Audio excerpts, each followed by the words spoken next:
go. Ever left something alone for a while? You think you left it in a certain state or a certain way in a certain place. And then when you come back, it's completely disorganized or completely in a different state than you left it in? Me neither. But this is what the media does to us many times. They sort of give us a hook and then they just let it be there and then they leave us in the dark for the rest of the time. Now, on one such event, that this is the case, that I know of a whole lot, it's the Syrian conflict. And also, I've kept up with this for a long time because I have friends that are in Syria. Now, on the Syrian conflict, many of us don't necessarily know a whole lot about it, so I'm going to sort of introduce you a little bit to the conflict if you aren't a complete nerd like me. And then I'm also going to begin to talk a little bit about where we are today, since the media has sort of left us in the dark about it today. So, to begin with, let me help you give a rundown on the conflict's origin and also the participants in the conflict. So, many of the parties in the conflict are the Syrian government itself, the Syrian opposition, the Kurdish forces to the north, and then, of course, ISIS, which we all know of, I'm sure.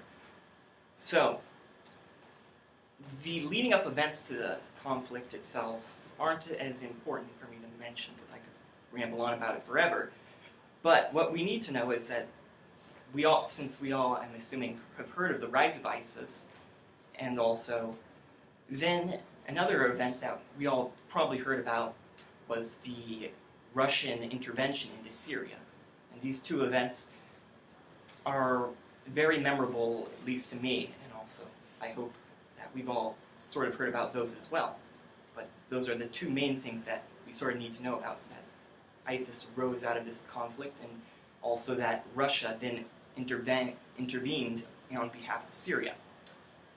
Now, where we are today.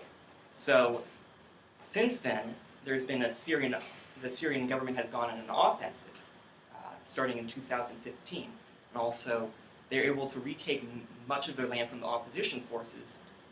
And today, they have taken most of the territory that they lost to ISIS back as well.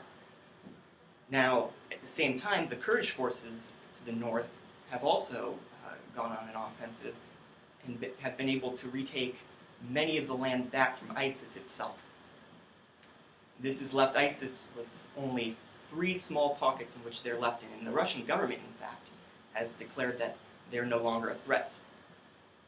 Now, in conclusion, this is where we stand currently in Syria, with the main forces being the government and also the Kurdish forces to the north. So I hope that I've been able to take you through where we've started, sort of from this chaotic mishmash of these 4 different contending factions to where we are today, which is with these 2 main factions.